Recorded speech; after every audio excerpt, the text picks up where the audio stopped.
A ideia hoje é a gente fazer um bate-papo bem legal sobre microbioma intestinal e também eu trouxe esse tema do documentário pra gente comentar, saber o que vocês acharam, o que é novidade pra vocês, talvez a gente tirar algumas dúvidas aqui, porque esse é um tema que eu adoro, né, falar de microbioma, e tem sim uma relação com a questão hormonal também. Nós mulheres temos questões específicas aí do metabolismo de estrógeno que envolve o microbioma também, mas principalmente a gente trazer essa abordagem, né? Então me contem aí se vocês assistiram ao documentário ou não, ou se vocês, o que vocês acharam, o que chamou a atenção pra vocês, o que era novo. E o que eu achei mais legal do documentário é realmente ele traz em termos mais leigos, né? Então não são conhecimentos super aprofundados, mas eles traz principalmente essa questão da gente pensar, quando eu falo pra vocês, olha, nessa condição precisa tratar o intestino, então olha, você tá com predominância estrogênica, precisa tratar o intestino, tá com autoimunidade, precisa tratar o intestino, tá com uma baixa produção de T3, precisa tratar o intestino. E muitas vezes esse tratar o intestino é entendido como ir ao banheiro todos os dias, né? E a ideia desse documentário e a ideia quando a gente fala do intestino, da microbiota, é isso, é quebrar que trabalhar no intestino é só fazer você ir ao banheiro todos os dias e ter as fezes no formato ideal, padrão. É claro que isso é importante também, porque o processo da gente não evacuar todos os dias, a gente acaba reabsorvendo muitos compostos, inclusive estrógeno, né, inclusive hormônios, a gente acaba produzindo muitas toxinas ali, mas se a gente tem realmente esse olhar de que tratar o intestino é olhar para o microbioma dele, e cada vez mais a gente tem visto isso na questão da saúde da mulher, quando a gente fala principalmente de endometriose, quando a gente fala de falência ovariana ou envelhecimento ovariano, tem tudo a ver com o processo intestinal também. Então realmente é algo muito legal que a gente não pode deixar passar de falar sobre esse tema e realmente entender a importância disso e o que a gente pode fazer, tá?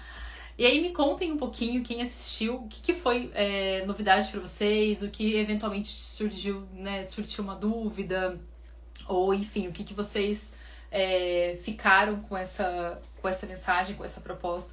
E para quem não assistiu, mas conhece do tema de microbioma, de microbiota intestinal, o que vocês já conhecem aí e talvez tenham dúvidas pra gente conversar, tá?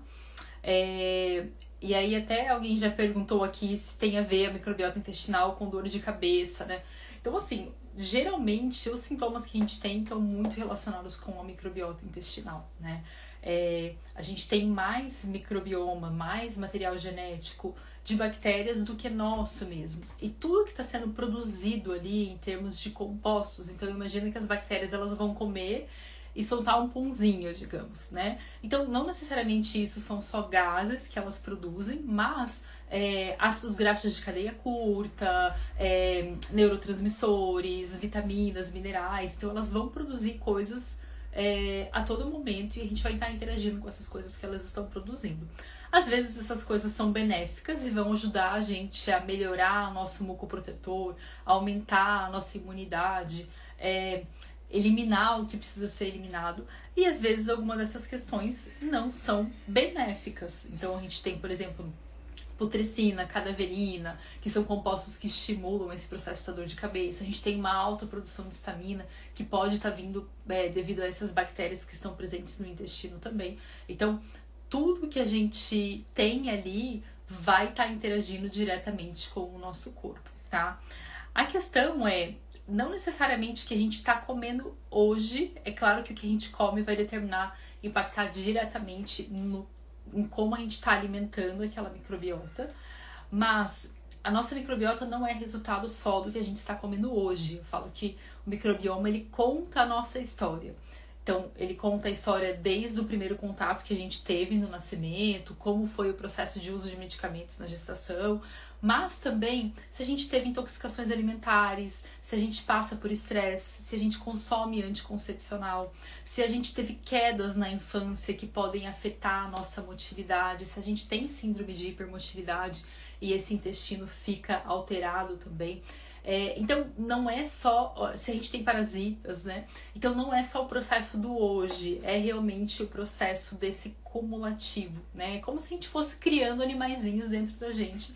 E em algum momento, pode ser que um animalzinho que não seja tão benéfico se alimentou demais ali e a gente deu espaço para ele crescer sem saber.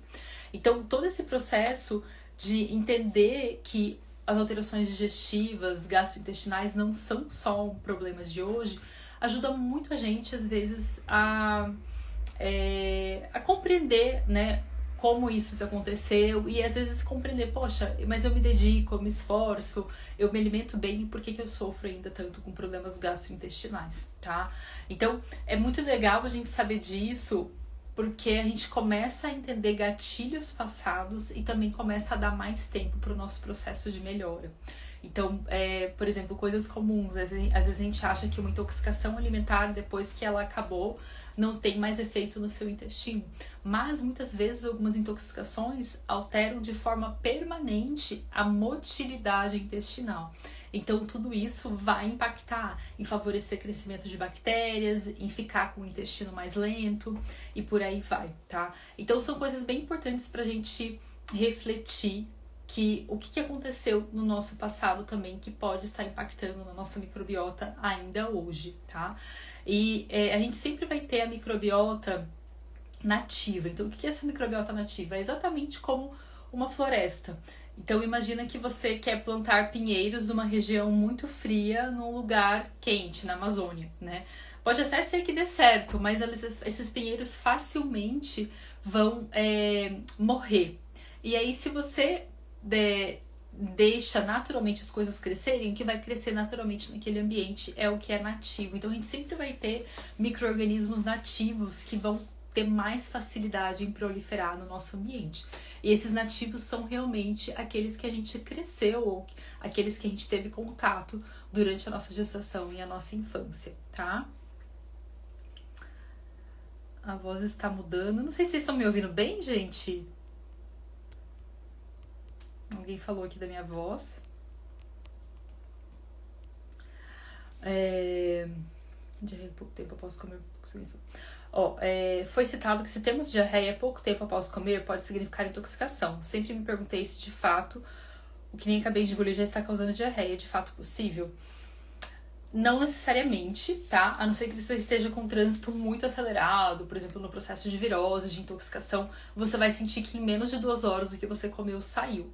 Mas essa diarreia, ela pode ser consequência de um processo digestivo que foi mal feito, então o seu corpo não conseguiu digerir bem aquele alimento, ou ele tá com uma motilidade acelerada, e aí o corpo não consegue formar bem as suas fezes, tá? Então pode ser, o que é muito comum, ter a sensação de intestino preso, mas está com as fezes amolecidas, né? Então nem sempre fezes amolecidas significa um trânsito hiperacelerado, assim, de que você acabou de comer e já tá saindo.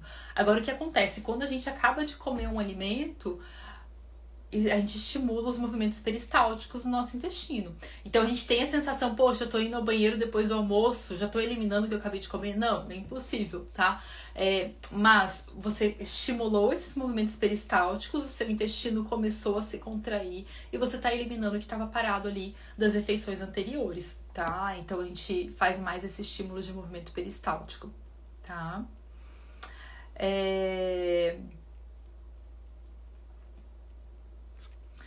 E aí, quando a gente fala de... Bom, não sei se vocês já conheciam o processo do transplante fecal, se alguém já passou por esse processo também de não conseguir comer nada de saudável, né? Então, geralmente são os quadros de uma alteração no intestino delgado. Então, eu não consigo comer maçã, eu não consigo comer brócolis, parece que tudo me faz mal. E eu achei muito legal esse tema ser abordado porque realmente a gente acha que só alimentos ruins podem fazer mal para as pessoas. E aqui vem muito a abordagem que eu falo que alimento saudável é diferente de uma alimentação saudável, que é diferente de uma alimentação terapêutica. Então, por exemplo, pode ser que para uma pessoa, naquele momento, a alimentação terapêutica seja não comer o grupo das brássicas, brócolis, couve-flor, repolho, rabanete, por mais que eles tenham... Calma aí que minha luz apagou aqui. Por mais que eles tenham todo o processo de benefício... Só um pouquinho, gente. Vamos ver se volta.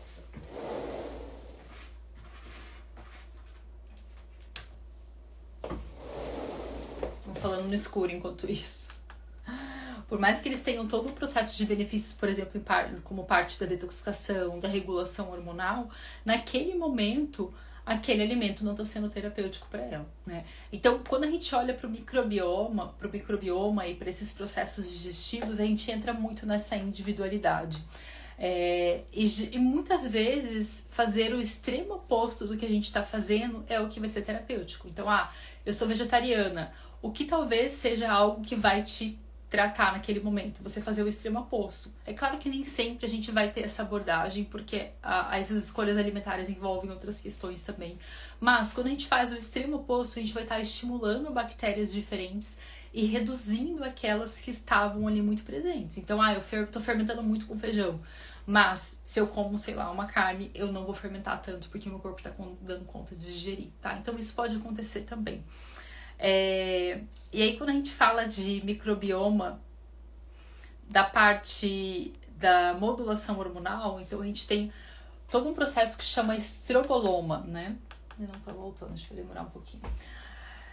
O que é o estroboloma? São os micro-organismos que fazem o processo de detoxificação do estrógeno. Então eles chegam no nosso intestino, eles não deixam esse estrógeno ser eliminado e reabsorvem esse estrógeno. Então, com isso, essa é uma das formas que a gente tem de estimular essa predominância estrogênica, de estimular que os nossos sintomas pré-menstruais, por exemplo, fiquem aumentados, de estimular o tecido do endométrio numa endometriose continuar crescendo. Por isso que a gente fala do intestino. Porque enquanto a gente tiver aquelas bactérias ali e a gente não atuar nelas, ele vai continuar atrapalhando o nosso processo de detoxificação e eliminação de estrógeno, por exemplo, tá? Alguém aqui já tinha escutado falar do estroboloma? Vocês estão familiarizados com isso? Agora o meu computador voltou. Então, e aí uma outra questão que eu acho bem interessante, que foi discutida no documentário, que na verdade eu acho que é uma consideração, né? Eles trouxeram muito esse lado positivo da diversidade alimentar. Eu já até fiz post aqui sobre isso, um pouco mais antigo, dos 30 por semana. Então, o que são esses 30 por semana? Você consumir 30 variedades de alimento de origem vegetal por semana. O que entra aqui não é só vegetais, mas, por exemplo, cereais, arroz, você conta 1, feijão, você conta 2, banana, você conta 3, abacate, você conta 4. Então, você vai focar em ter essas 30 variedades por semana para garantir uma ótima diversidade, agora voltou, da sua microbiota, tá? Então isso, quanto mais diverso, ou seja, quanto mais tipos de bactérias a gente tem no intestino, mais a gente está protegido, tá? O que é essa proteção? Se eu pego uma doença, uma virose, eu consigo me restabelecer mais rápido. Se eu tenho uma intoxicação alimentar, eu consigo me restabelecer mais rápido. A minha imunidade é mais flexível, ela consegue lidar melhor com os desafios, porque eu tenho tantas bactérias ali que elas me ajudam nesse processo.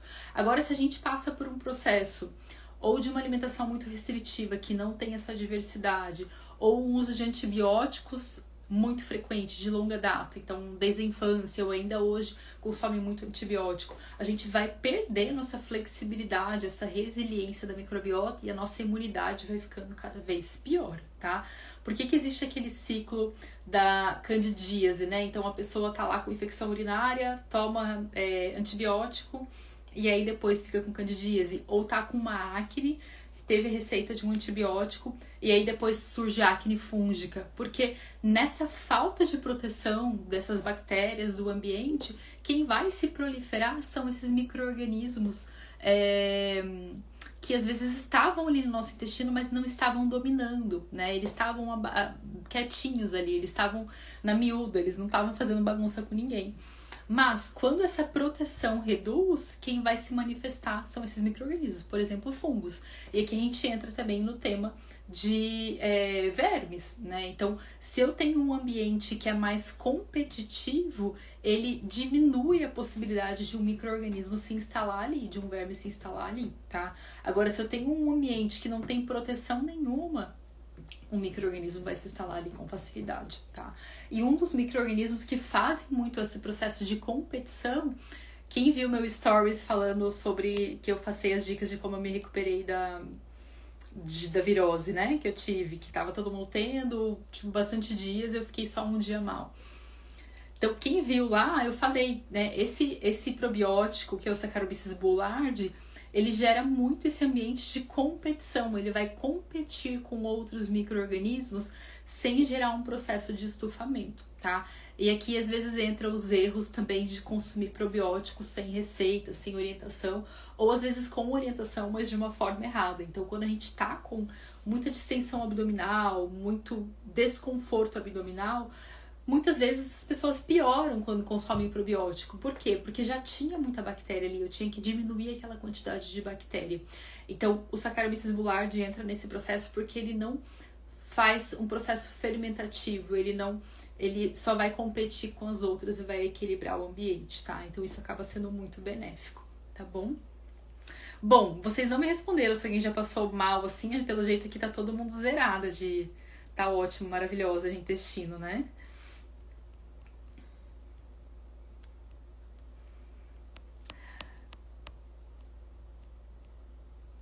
E aí entra muito nesse processo que eu mencionei dos 30 por semana, né? Pra gente manter essa diversidade. Mas, quando a gente tem um desequilíbrio intestinal, gente, dificilmente a gente vai conseguir se recuperar só aumentando essa diversidade, tá? Por quê? Porque antes da gente incluir coisas, e muitas vezes a gente nem consegue incluir, né? Como foi o caso da moça lá no documentário e tudo mais, a gente vai ter que retirar um pouco as coisas. Então a gente vai ter que diminuir a quantidade de bactérias ali, a gente vai ter que melhorar o processo digestivo, a gente vai ter que otimizar essa motilidade. Se eu coloco um monte de probiótico ali, por exemplo, e não tem uma motilidade do intestino, é como você colocar um meio de cultura num potinho fechado. Tipo, eles vão, né, crescer, crescer, crescer. É como você fazer, sei lá, uma bebida fermentada dentro do seu intestino. Fica um monte de coisa crescendo ali. E aí, quando você abre aquela rolha, literalmente tem tanto gás, né? Por isso que às vezes tem dor, porque a produção de gases foi muito grande ali, tá? Então, o processo de recuperação do intestino geralmente envolve reduzir antes de aumentar. A não ser que seja uma pessoa que realmente está muito depletada pelo uso de... Eita, acabou minha luz hoje de novo, gente. Hoje é pra ficar no escuro mesmo. Sem luz. Deixa eu ver se... Meu computador acho que acabou a bateria ali. Então, geralmente a gente precisa fazer esse processo de reduzir antes de aumentar, tá? Então, é mais ou menos assim que funciona.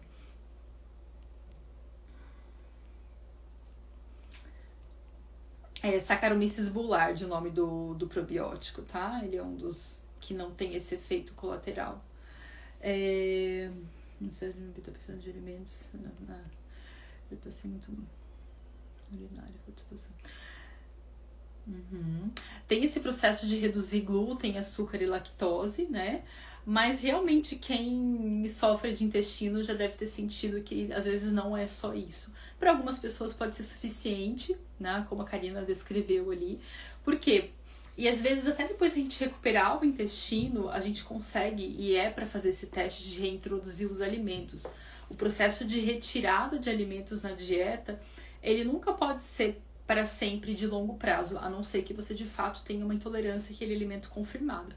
Mas muitas vezes a retirada do alimento, você precisa fazer o teste de reintrodução tanto para ver como que tá a melhora do seu intestino, né? Se a gente restringe muito o alimento, a gente passa a ficar com deficiências nutricionais, a gente passa a ter restrição do fornecimento de nutrientes também, então isso é uma questão. Mas a gente também fazer esse desafio, porque sempre vamos supor o açúcar, tá? E aí não que todo mundo precise comer açúcar, mas só dando um exemplo.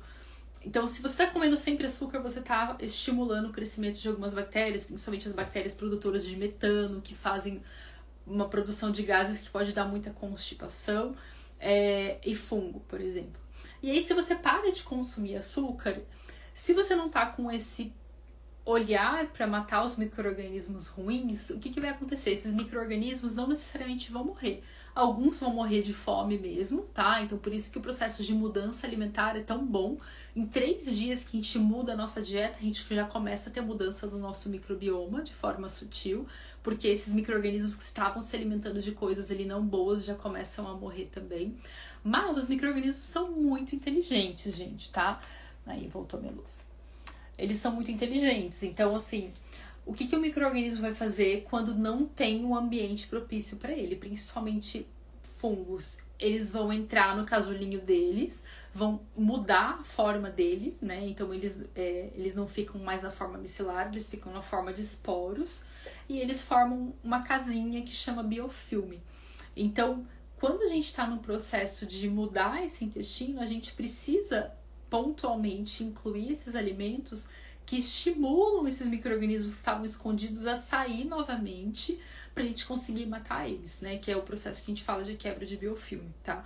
Se a gente fica eternamente sem trabalhar nisso, num dia que você voltar a introduzir ou consumir pontualmente aquele alimento, aquele micro-organismo, aqueles sintomas podem voltar a piorar, tá?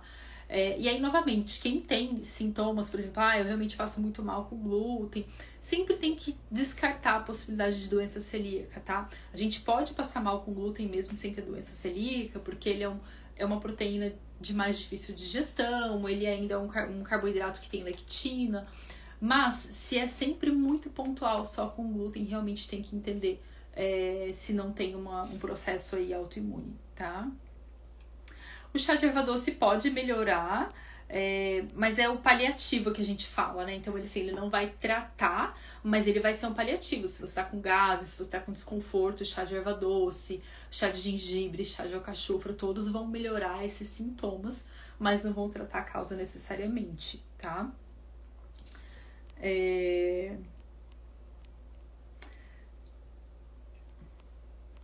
E aí é claro que tudo depende muito de como estava a alimentação antes, né? Então, eu consumia muito açúcar e eu parei e melhorei, ótimo. Talvez era só isso mesmo. Não, Pri, eu já consumo uma alimentação muito saudável, não tem nada que explica isso. E a gente vai olhar para outros fatores, tá? Então, tem uma alteração de motilidade, tem um padrão de estresse que altera muito essa motilidade intestinal e acaba impactando em todo o resto.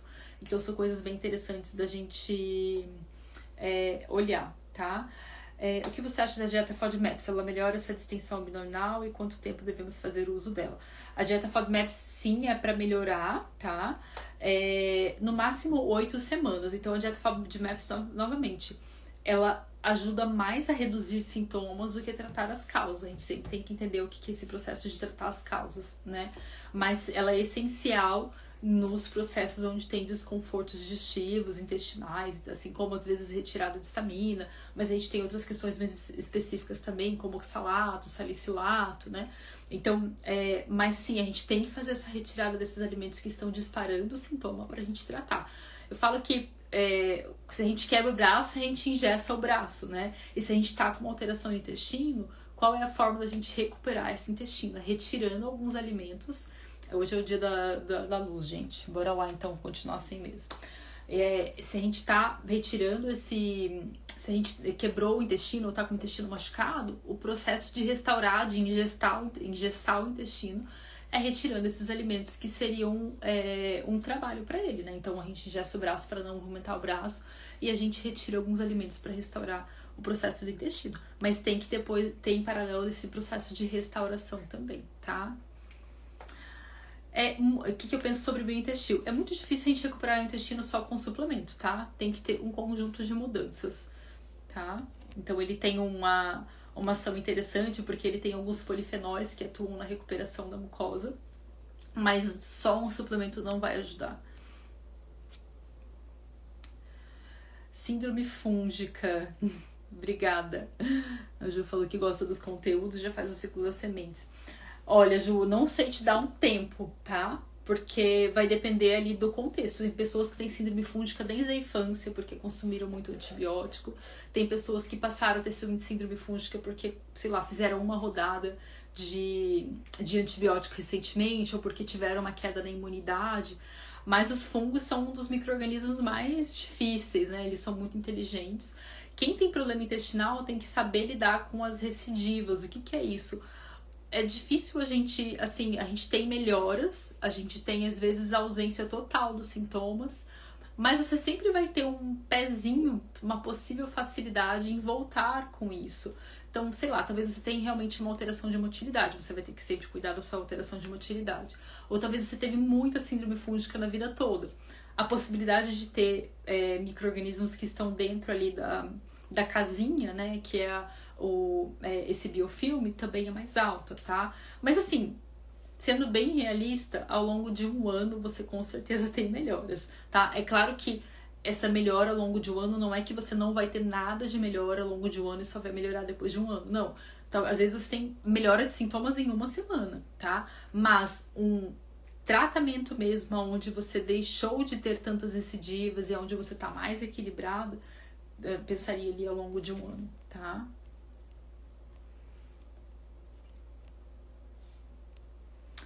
Então, essa quebra de biofilme envolve tanto colocar os alimentos novamente ali, como às vezes ter alguns compostos específicos que fazem essa quebra, né? Alguns tipos de enzimas específicas, tá? Deixa eu dar uma... Maravilha. Sim, ó, SOP, alimentação é um ponto-chave para melhorar a pré-diabetes. Com certeza, no ovário policístico tem muito essa questão de alteração da glicemia e da insulina, né? Mas muitas vezes até tem estudos mostrando que esses micro-organismos do intestino às vezes pioram o nosso processo inflamatório, também podem piorar a resistência à insulina, mas mudar a alimentação é como você já está fazendo, é o principal, tá? É o que vai começar a mudar isso também, tá? A SOP é muito influenciada pela alimentação. Uso diário de glutamina ajuda? Bom, a glutamina vai ajudar a... Nem todo mundo está bem com glutamina, tá? Ela vai ajudar mais em quadros de diarreia, né? Mas é isso, a glutamina não atua na causa. Ela é um processo de restauração, né? Primeiro causa, depois restauração. Então são 2 etapas. Beleza, gente? Era isso. Bom. Pri, quais farinhas você gosta para quem tem SOP além das sementes? Então, as farinhas, no geral, depende do que você vai fazer também, né? Porque, às vezes, o processo da gente triturar demais um alimento, mesmo que ele não tenha muito carboidrato, a gente aumenta a facilidade do corpo digerir ele e ainda assim aumenta a glicemia. Mas, no geral, as farinhas com teor de gordura, né? Então, amêndoas, coco, farinha de banana verde também é muito boa porque tem fibras, tá? Mas não que não possa consumir as outras, mas vai muito do processo de modulação glicêmica que você faz e como você faz isso numa receita, né? Então, às vezes, você pode até colocar, sei lá, uma farinha de aveia num bolo, mas se for farinha de aveia com banana e uva passa, vai ter um alto índice, uma alta carga glicêmica. Agora, se for farinha de aveia com farinha de coco e com, sei lá, leite vegetal, farinha de banana verde, já vai ter uma redução bem grande da carga glicêmica, né? Então isso impacta também, tá? Tá bom, gente, era isso. Vocês não mandaram tantas perguntas hoje, mas fiquem aí com esse tema em mente para uma próxima, talvez a gente conversar de forma mais aprofundada aí, conforme vocês trouxerem de dúvidas, tá? Na quinta-feira vai ter live também. Esse horário, na verdade, vai ser ao meio-dia, tá? Porque na quinta-feira, 1h30, eu tenho um compromisso. E aí, vou abrir a caixinha ali também para vocês darem sugestões de temas e tudo mais. Inclusive, a gente pode talvez falar até de ovários policísticos. Tem sido uma demanda aí que tem surgido bastante. Mas vocês me ajudam a escolher o tema no Stories, tá bom? Espero vocês lá e até quinta.